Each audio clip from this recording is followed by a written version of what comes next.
session is going to be a little bit different than prior ones. In prior ones, different product groups gave you demonstrations of how to use their particular OMEGAMON to do performance monitoring and some other topics. What I'm really going to cover is not a demo of features, but more, as Joe described, an overview of how the big parts of the whole OMEGAMON monitoring environment fit together. So this is going to be more sort of training lecture style versus live demo, although there'll be a few things that I show during the demo. On this cover slide, I just thought I'd put up a screenshot of what we call the enterprise status tree. It's a relatively new part of the enhanced 3270, which is our 3270 based user interface. With it, you can look at the status of situations, which are events that you might have set up, and then as you'd expect, the green, yellow, and red lights indicate relative severity of different events that have occurred on your system. I'll show you a live view of that a little bit later.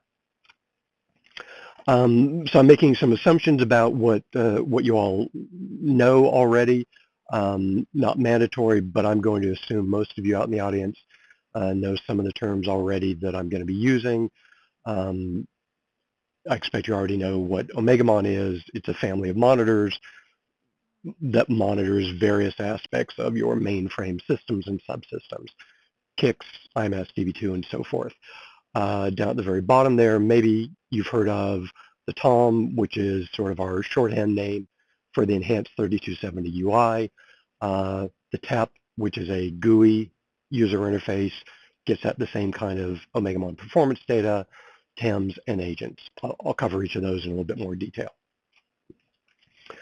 For those in the audience that are actually end users of the OMEGAMONs, as opposed to necessarily installers or configurers of the OMEGAMONs, as an end user, your real goal is to look at and be aware of monitoring data that affects your data centers, whether it's the operating system itself, ZOS-related data, or if your specialty is a subsystem like MQ or IMS, CICS, networking.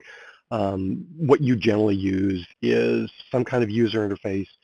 You see performance data on that user interface, and you make decisions or do sort of further deep dive through the user interface to track down what's going on. So I know you aren't particularly interested probably in the infrastructure behind that, but hopefully as I go through this, you'll get an understanding of the infrastructure behind the scenes, and that'll help you understand better the kinds of things or issues that you see on screen, whether you're using our 3270 interface or one of the GUI interfaces. So I'm going to cover sort of three main areas today, what I'm calling concepts, components, and flow. So I'll sort of go back and around each of these, just so that you have a feel for what's going on behind the scenes. At the bottom of the screen, things I'm not particularly covering in this are things that some of you I know actually probably use day to day. So OMEGAMON Classic, the original, not covering. OMEGAView, OMEGAMON CUA, not covering in this. And then not covering any of the GUIs or Watson or Cognitive. This is really just sticking to the enhanced 3270 UI and the various components behind the scenes that sort of help get data on the screen for you. So again, concepts, components, and flow are the major kind of topics we're going to cover, and away we go.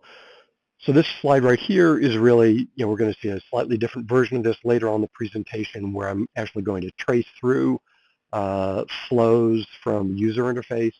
But just at a high level, what we've got here right at the top in the middle is where you as an end user sits. So this is your way of interacting with the system. So it's a PC with a 3270 emulator if you're using our 3270 GUI, or it's a web browser, or it's a standalone client. The standalone client that we provide is called the TEP. It's also available in a browser, generally the same interface, and it's a GUI, been around for a long time. The enhanced 3270 is over here on the left, also a user interface to get at the same performance data as what you can get at through the TEP. The TOM is very specifically 3270 mainframe based, green screen, but we've done a number of things the last half dozen years to make it a bit more appealing green screen. Uh, but in any case, these two interfaces, the TOM or the TAP, in general present the same kind of information, just in different formats. Below those, over here on the far left, is a component we call the DRA, stands for Data Retrieval Agent. It's sort of a relay of requests and data between the TOM, which is our user interface, and the components that actually collect data. Similarly, over here on the far right, there's a component called the TEPS, Tivoli Enterprise Portal Server, which again is sort of a relay between the user interface and the actual data that's being collected. At the very bottom of this slide that I don't really show is a layer of the real operating system data that you want to see. ZOS, KICS, MQ, networking data. It's visually down here at the bottom. OMEGAMON agents, which are the next layer up, are the IBM provided code that actually looks at ZOS data, MQ data, network data, and so forth. And then finally, here in the middle, we've got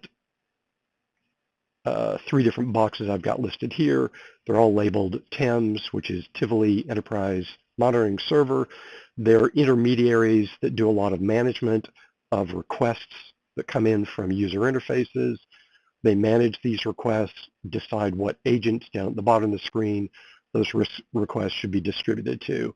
And then they also coordinate sort of the federation of data coming back up from the agents up to these TEMS layers, then finally up to the user interface. One of the powers of both the TEP and the TOM user interfaces is that our architecture is this tree where you can literally have any number of systems being monitored down at the bottom.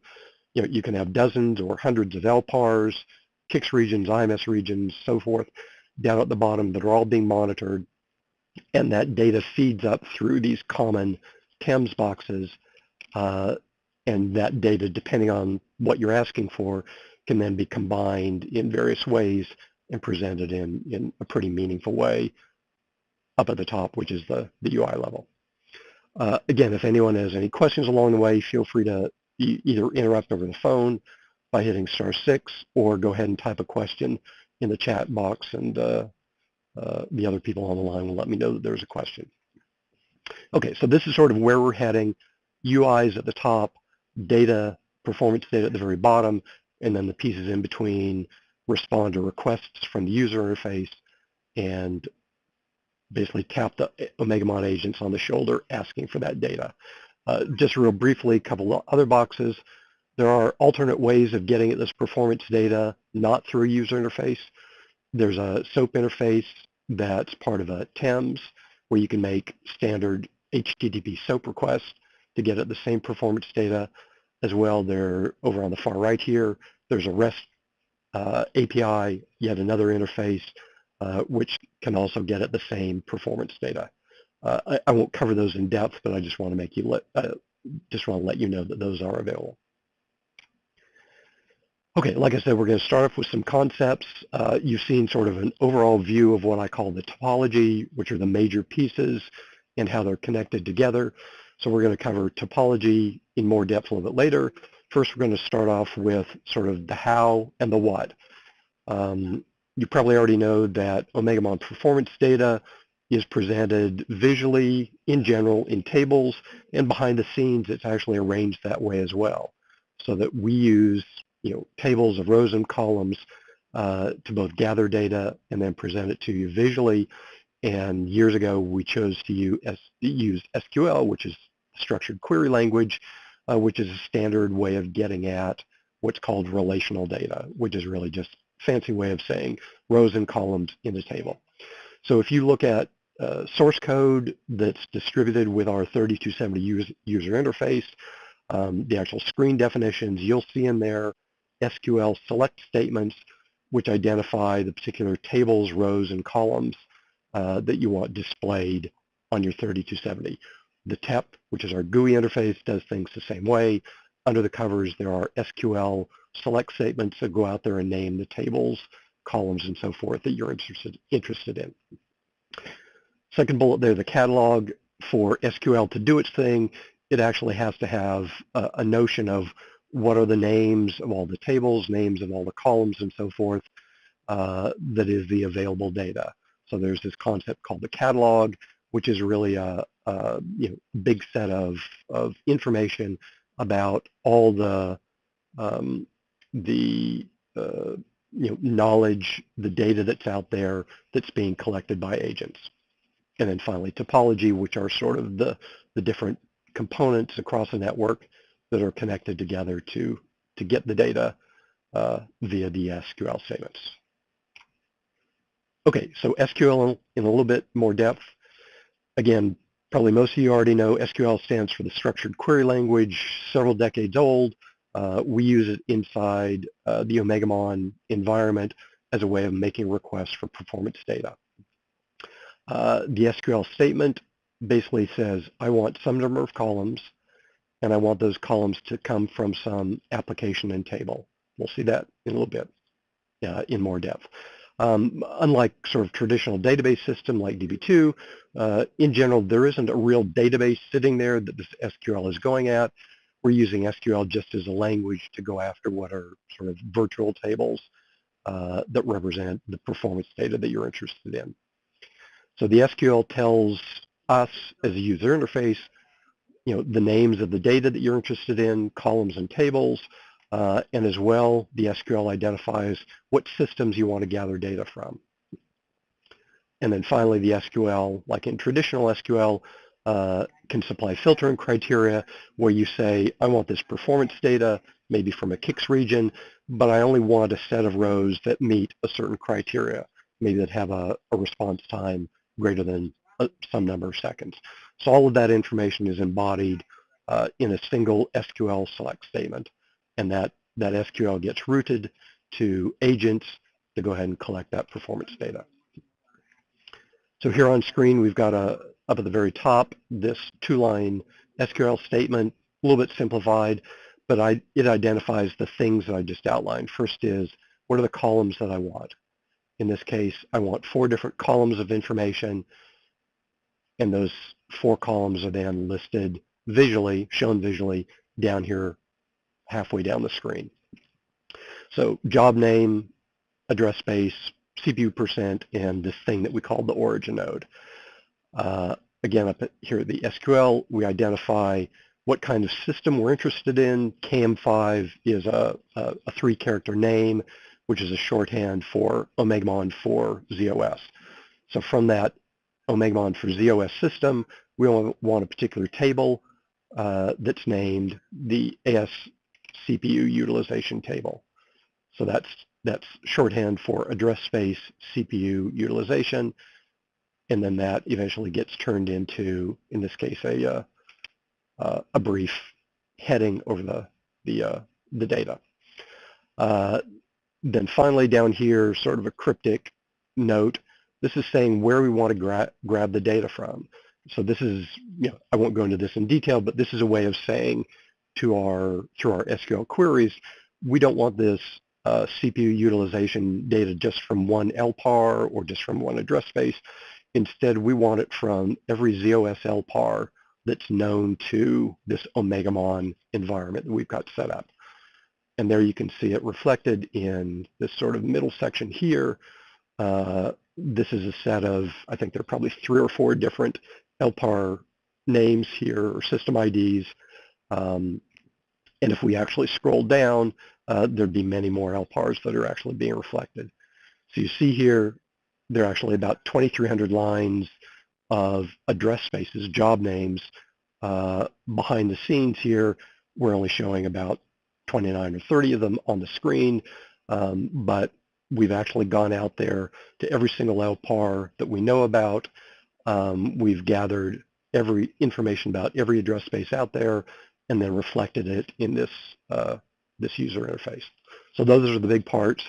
It's all directed by this one SQL query, which will be found inside a screen definition inside the Enhanced 3270, our UI, and then under the covers, this SQL gets distributed to just a whole bunch of agent code, which actually gathers the real data.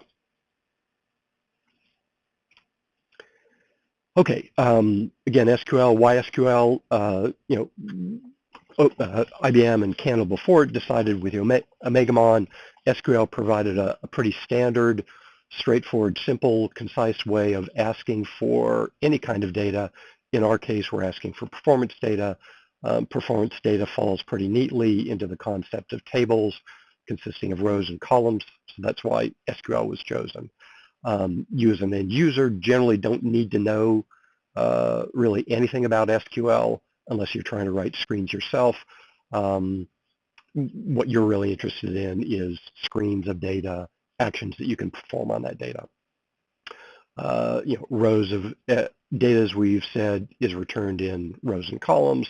And just one caveat, if you were to ask for, every CICS transaction that's run over the last 7 days, that might be millions and millions of transactions. That's not the kind of thing that that would be wise to choose in a user interface. Handling tens or hundreds of millions of rows is not really what these user interfaces are designed for. Okay, so SQL clients. So when I say client here, what I mean is who is an entity in the OMEGAMON environment that actually makes requests via SQL. Again, like I've said, they're really the main users are user interfaces. So first is the enhanced 3270 UI, which is a 3270-based user interface. Typically Enterprise Portal, which is a GUI-based user interface, and they request data in very similar ways. The SQL gets routed to the same agent under the covers, so there's really no duplication of code anywhere. It's asking the same agents to collect the similar kind of data. Alternate ways of getting data is, in this case, not through a user interface, but instead through an API, through a programmatic interface, and that can be done either with SOAP or an alternate API that we call a REST interface. Today at least, these interfaces, SOAP and REST, are not documented particularly heavily. For a long time, they were really specifically unpublished on purpose. We now have some business partners and customers who said we'd like to get at this OMEGAMON data, so we're starting to go towards publishing more completely and clearly the REST and the SOAP interfaces so that business partners and customers can get at this OMEGAMON performance data and then do it outside of a specific user interface.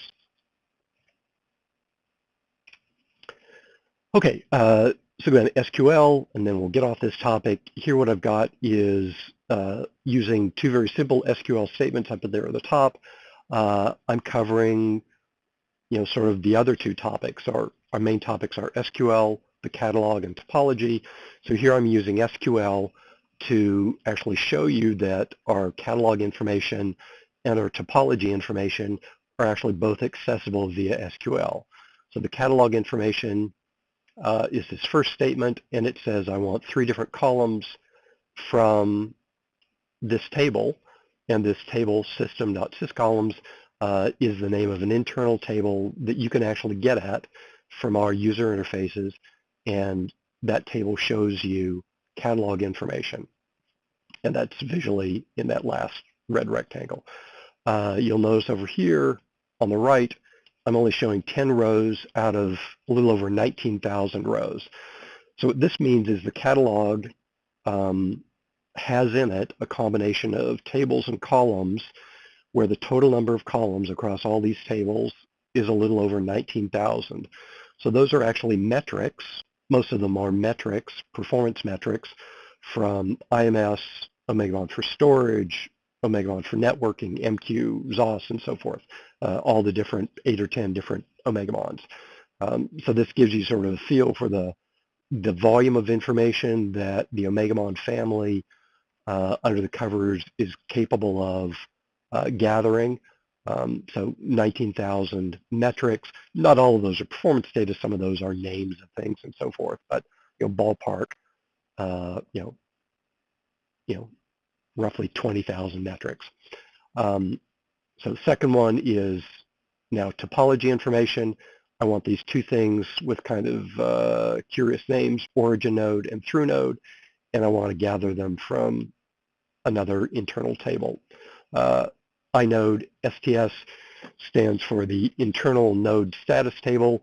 It's a way that we keep topology information internally, which is what are all the agents out there, what are all the management servers that those agents are connected to, how are they interrelated. So there's this concept called an origin node, which is a name of basically a system that's being monitored. These are, again, somewhat cryptic names. If you've seen a lot of these before, you can sort of make out what some of them are related to. And the next is another sort of cryptic name called the through node. It's over here on the right. It's the name of another kind of system that's actually managing data from the origin nodes. So data is collected from these origin nodes. It's sent over to a respective managing system called a through node. So in here I can see that the things related to OMEGAMON for ZOS, this guy down here at the bottom. There's something up here for, here's the name of a TEPS that's actually part of my infrastructure. CAN3 I know is the name of an OMEGAMON for networks agent that'll capture either TCP/IP or VTAM data.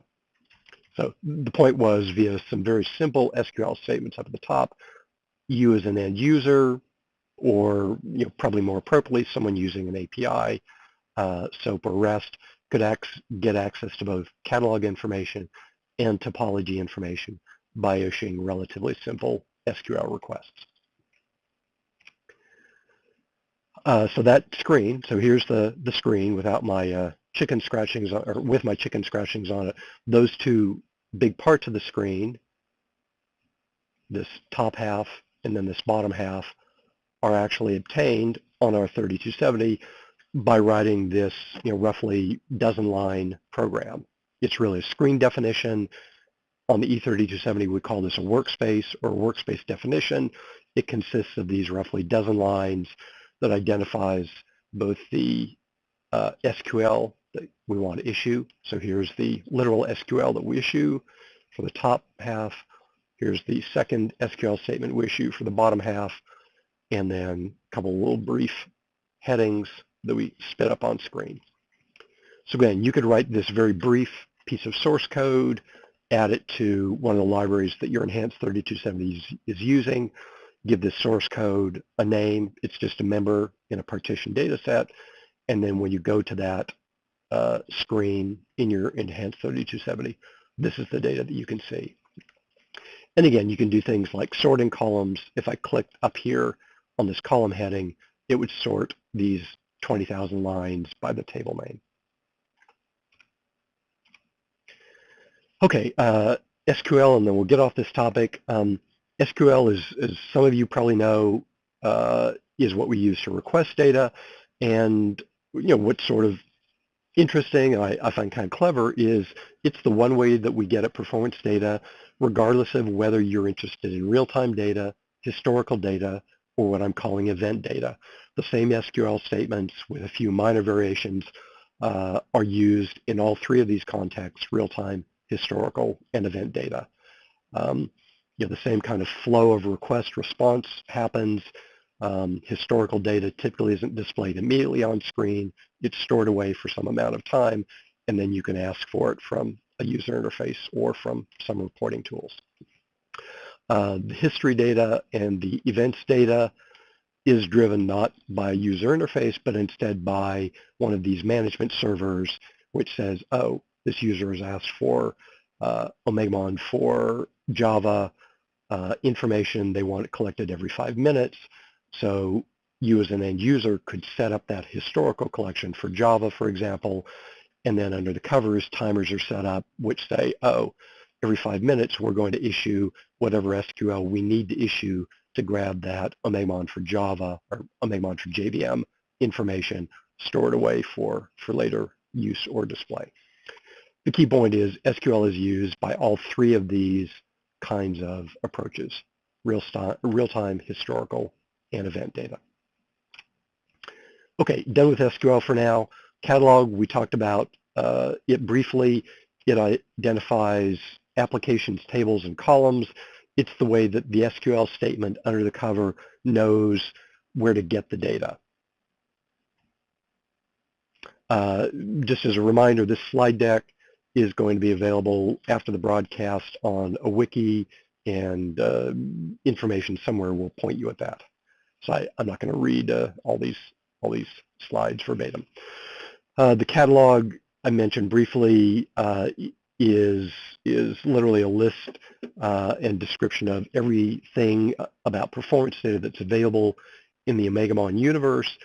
We divide it up internally into three kind of segments. What we call the application, which is really one of about 15 or 20 different things. KICS is an application, IMS is one, JVM is one, and so forth. Then under each application, there's a set of maybe dozens or in some cases hundreds of tables owned by that application. And then under each of these tables, there are perhaps dozens or in some cases hundreds of columns, which are more details about each column. You can think of this information as a tree where the whole catalog points at each different application.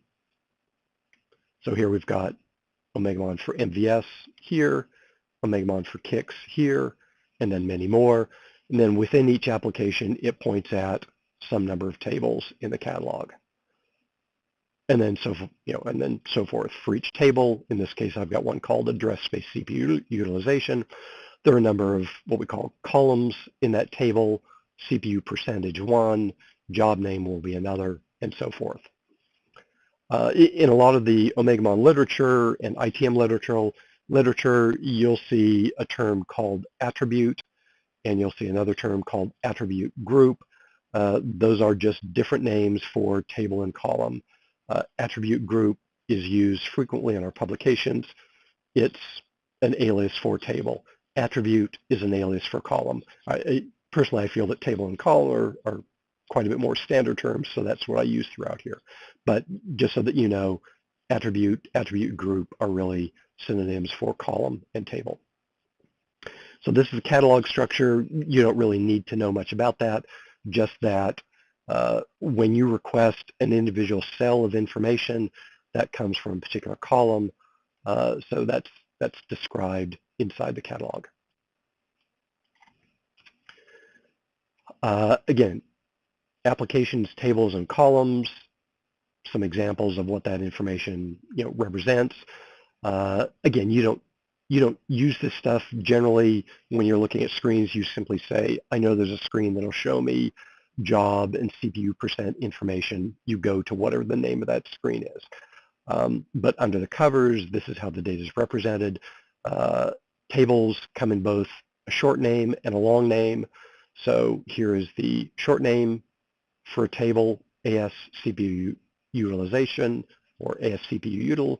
It also comes in a long name, which is typically what gets displayed in the user interface.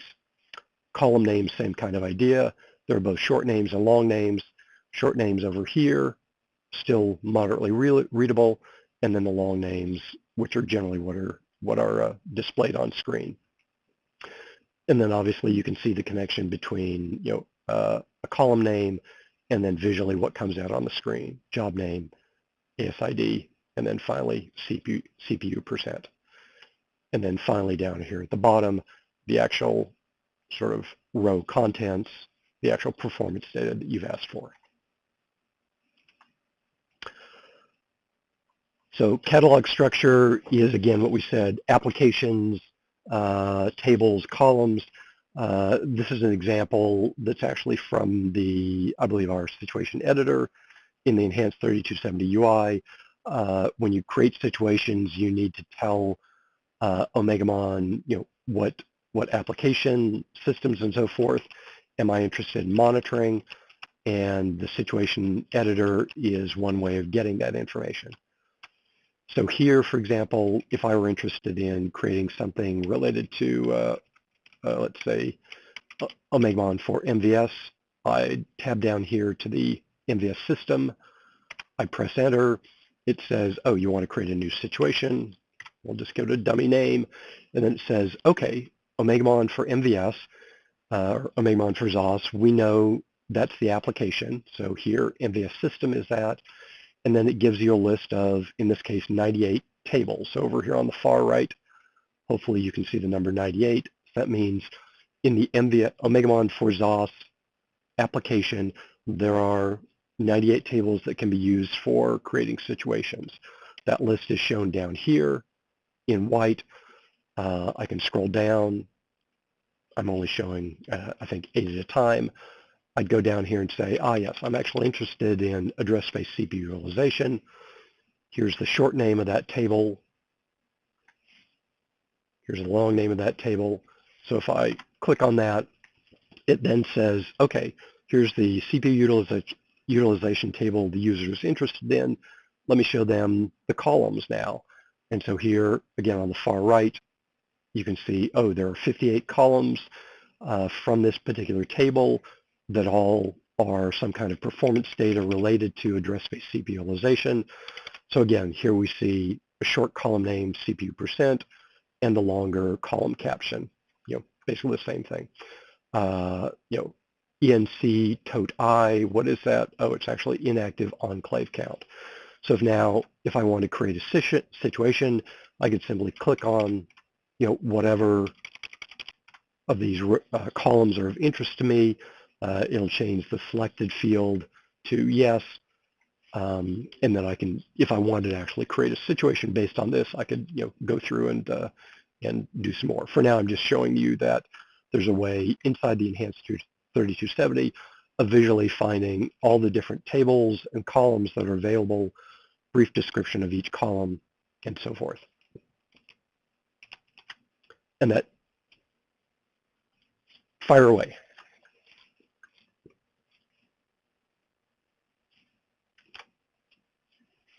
That came out via PTF, I believe, January of this year, maybe end of last year, or January of this year. Yep. So it's out in the field now.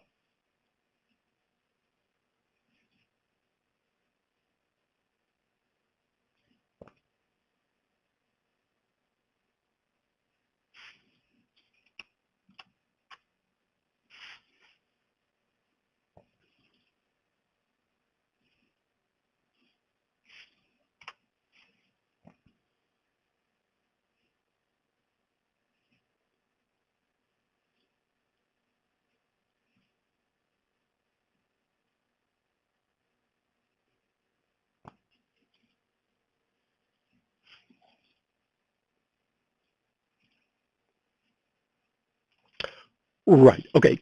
Yes. Great question. Yeah. So for the rest of you, the question was customers' big OmegaView user, which sort of shows colored lights and some other things.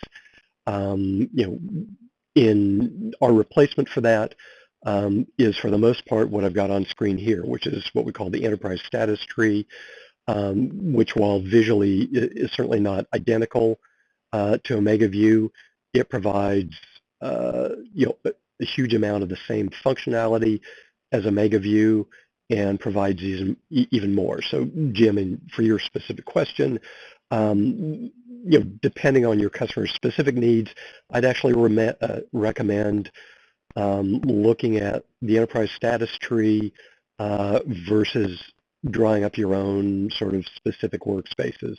There'll be a session specifically on the status tree in the months to come, but briefly, it's heavily customizable. So these columns that I show here, you can make adjustments to what's shown. Over here on the left, there are ways of collapsing and expanding.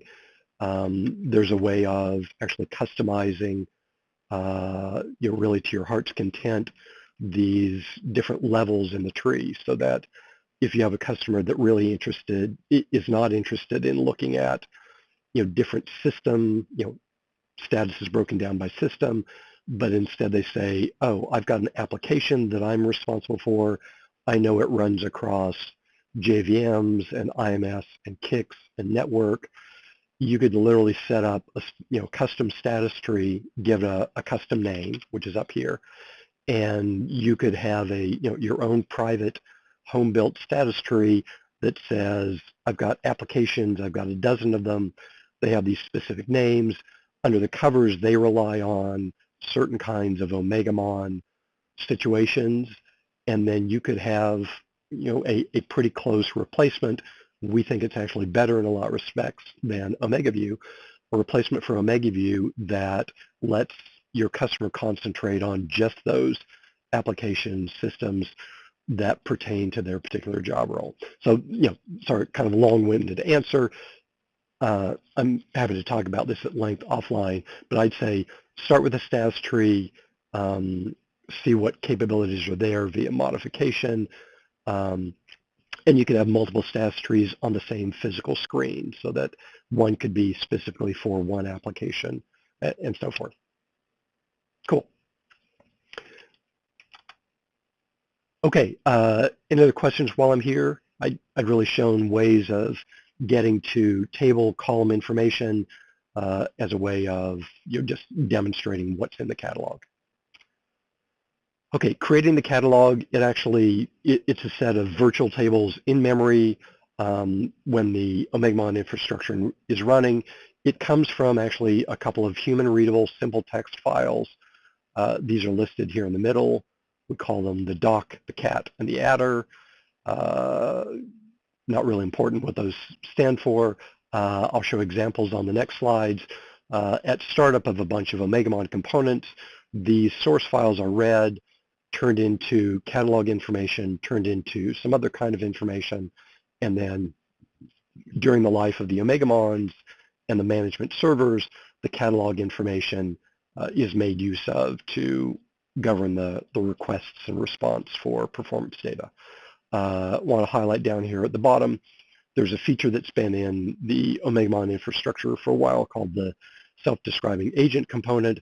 It's a component where when you install new OMEGAMON agents or new releases of OMEGAMON agents, if this SDA component is turned on automatically, and you have some control of this, catalog and other kind of information can automatically be transferred from newly installed or newly updated OMEGAMON agents to other components in the OMEGAMON infrastructure, so that relieves you of a lot of manual kind of updating steps. So I'm going to highlight one particular bit of information. Again, OMEGAMON for ZOS. This holds true for all the other OMEGAMONs. These are just for you geeks out there examples. What does the source code look like that feeds into the catalog? So this is a brief bit of information. And if you have OMEGAMON installed in a TEPS on your system, if you go to that Windows system or Unix system, you'll find this particular file, docam5. Inside that are about a dozen lines, which are kind of the source information that describes one column for one table. So again, this is an example I've been using, CPU percent, different information about it. Not all of this info goes into the catalog. Some of it goes into various user interface components. So this information is help text that gets shown in some of the UIs. Another form of source code information, this is called the cat file. And again, it's an example of brief information about particular tables and columns. Again, the CPU percent column that I've got highlighted. Okay, so we've covered SQL, we've covered the catalog, and now finally topology, which, like we said before, is the interrelationships between these different pieces. Up at the top of that, topology. Let's see if I've got that here. We've got user interfaces, the TOM and the TEP. At the very bottom, we've got agents. And then in the middle are components that sort of do more management of requests and responses. So that's what I'm talking about when I say topology. Won't go through a lot of this in detail. It's really just describing that SQL, as well as describing the tables and columns that you want to see on screen. Part of the SQL is a way of actually routing information to get to the particular OMEGAMON agents that you have interested in. So in this case, I may want to be asking for KICS data, but I need to tell the OMEGAMON infrastructure, here are the tables and columns that I'm interested in, but the UIs also give you ways of saying, oh, and by the way, these tables and columns I want from this specific set of KICS regions, for example, or this particular set or subset of JVMs or LPARs and so forth. So we do that also via SQL. Yes, fire away.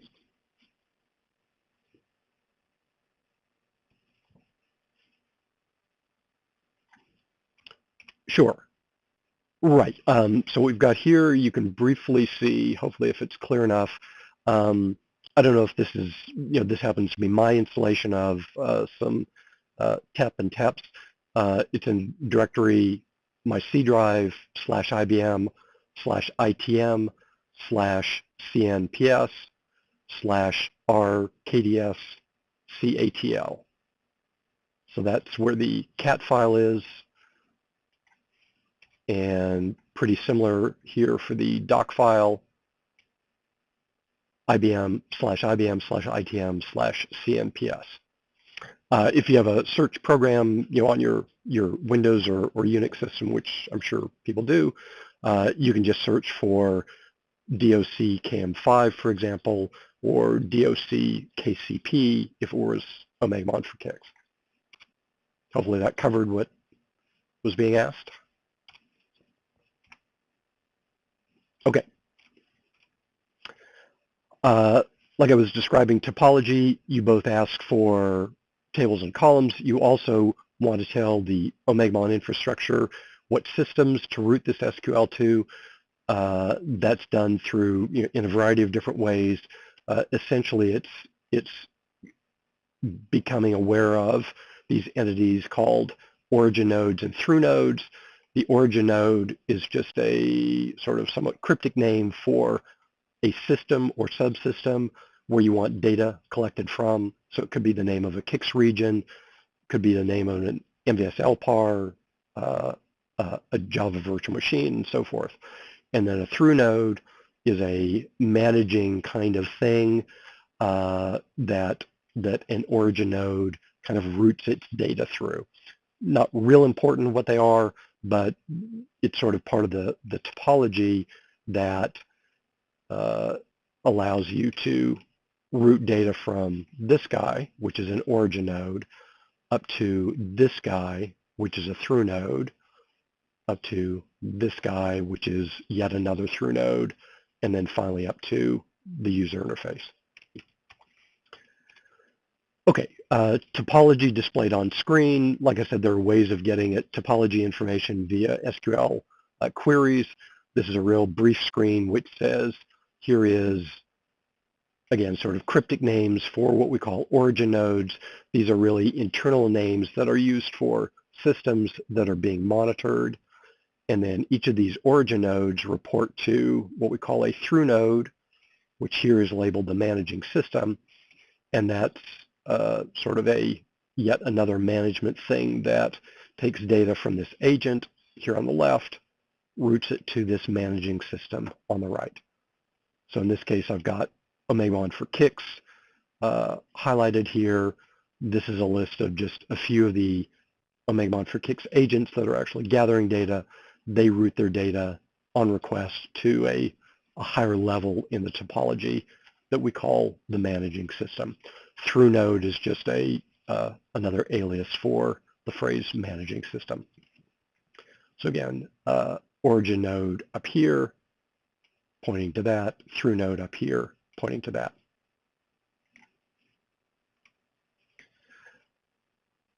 Then I think probably the final slide on topology. Through node, like we said, is a manager of agents. SQL, the select statement, if I can get my right highlighter here, SQL is the identifying of columns, and table that I want data from. This at clause, also part of the SQL, is identifying either one or more things where this SQL should be sent. So you don't generally have to worry about that inside the Tom and the Thames. The SQL that's in these screen definitions gets modified on the fly by user interface code, and it actually discovers what through nodes manage the systems you're interested in.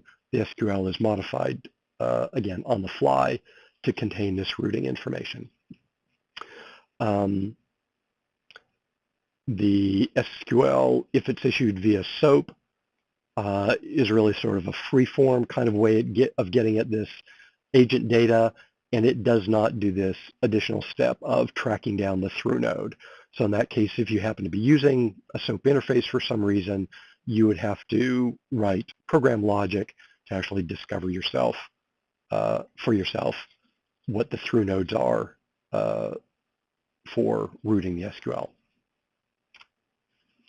Okay, so here's sort of a slightly expanded view of our earlier picture here.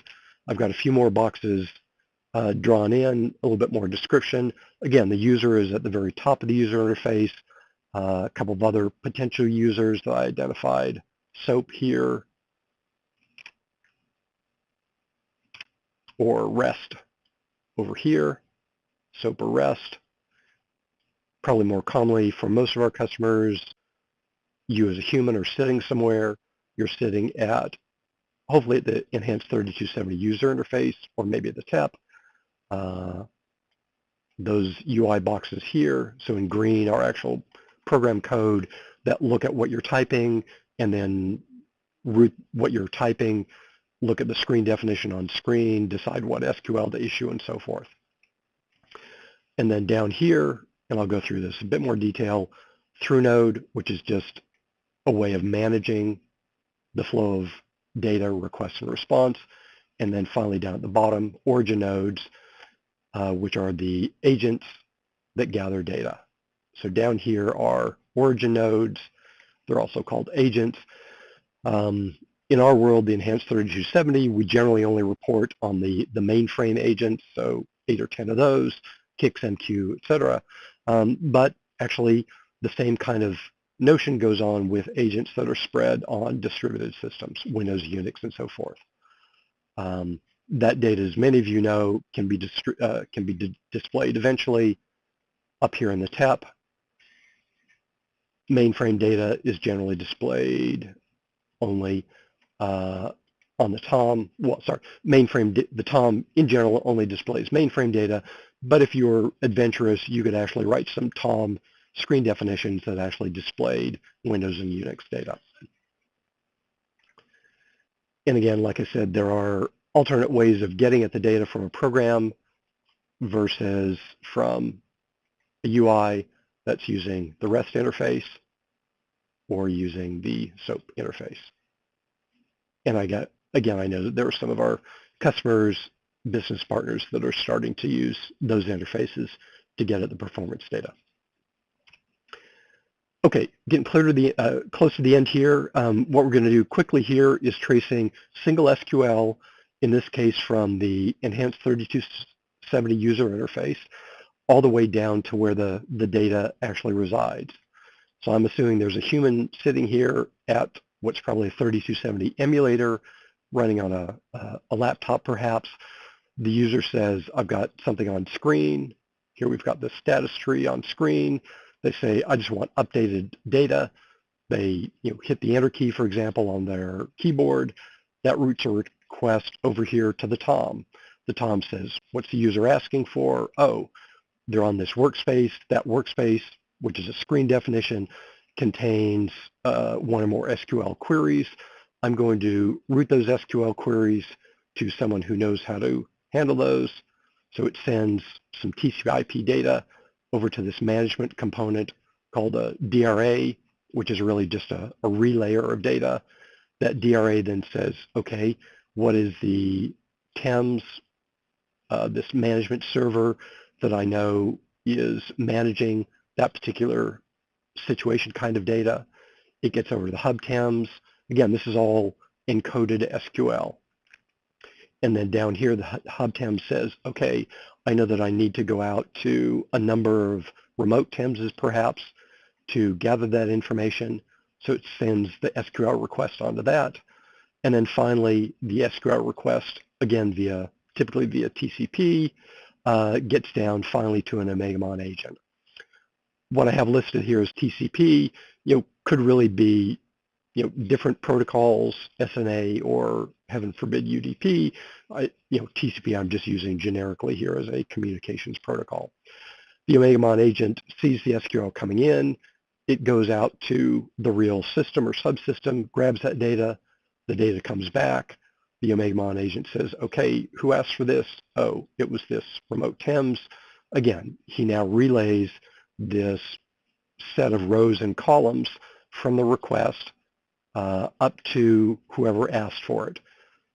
The agent doesn't really know whether a user interface asked for this or if it's a historical request or an events request. That agent code simply knows someone asked for it through this interface.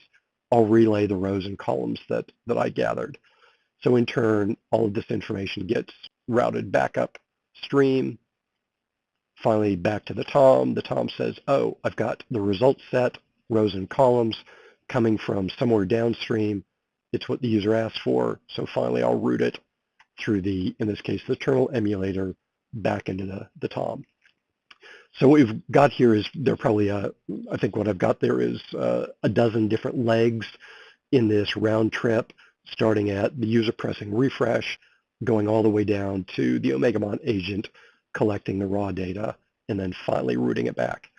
Down here at the bottom, I've got a brief note saying SQL as sent from the TEP user interface really follows a nearly identical path. There are a couple of steps up near the user interface which are different. DRA and TOM are not involved, but the process of SQL as input, rows and columns as output is the same. That's really just an indication of, there's a fairly complex set of routing, interpretation, combining of data that takes place when you make a request.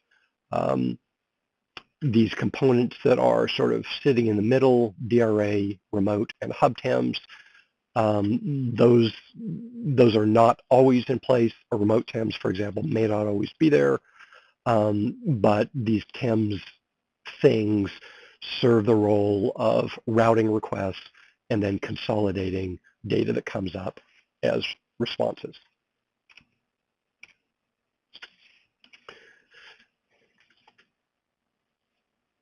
Almost done. Great. Cool. Okay, so 3 more slides. These are just things that we've talked about briefly before. Topology, there's live data inside the enhanced 3270. So if you wanted to look at topology information, you can get there. Let me see if I can get to it. Here's an example. Again, topology is identifying endpoints which are either displaying data or gathering data. Those are called origin nodes. So they'll represent things like OMEGAMON agents. Here we've got OMEGAMON for CICS related agents, OMEGAMON for DB2 related agents. Second column is a management system that those agents are reporting to.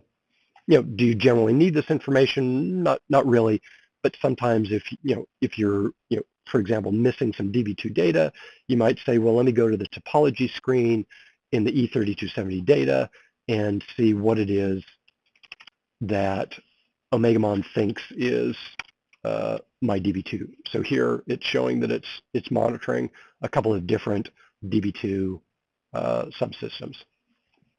So you can scroll up and down to see topology. Host information, version information. So there's a lot of sort of topology state information on this screen if you're interested. Next is Situation Editor. We saw that briefly. There'll probably be a session in coming months that actually focuses specifically on the Situation Editor. First version of that, like I said, went out, I believe, early January of this year. It allows you to create, edit, delete, start, stop, view situation data whether it's mainframe related, which is here at the top, KICS, MVS, and so forth, or if you happen to have distributed systems, the Enhanced 3270 can see situation information and manipulate that situation for situation data for remote distributed systems as well. Again, not covering that here in detail. And then finally, last slide, where we started really, the OMEGAMON enterprise status tree, which is a way of viewing situation information, both historical, this is information that's gone on in the past, this is the more recent past, and then this last column that's highlighted is real-time data. There are ways of expanding and collapsing this tree. If you're interested just overall status, you could literally look at this one line and say, what's my overall enterprise status? Here it's all red. Hopefully none of you are in that boat. And then you can drill down and say, oh, I see that there's one red row. It happens to be MQ right now. You can keep expanding that to see what's going on. I see that there's one MQ queue manager problem. I could select that row, and by default, it shows me the real-time information. And again, this is for a situation. So someone had said, this kind of event's important to me, so they created a situation that monitors for those kinds of conditions, and then we roll that information up into this tree. Each of these little cells over here is individually selectable. So if you said, oh, I wonder what the conditions were like at this particular moment historically in time, then we go back there. So here we are, March 30th at about 9:50 in the evening. So you can look back to see the same situation, what was the data at that moment.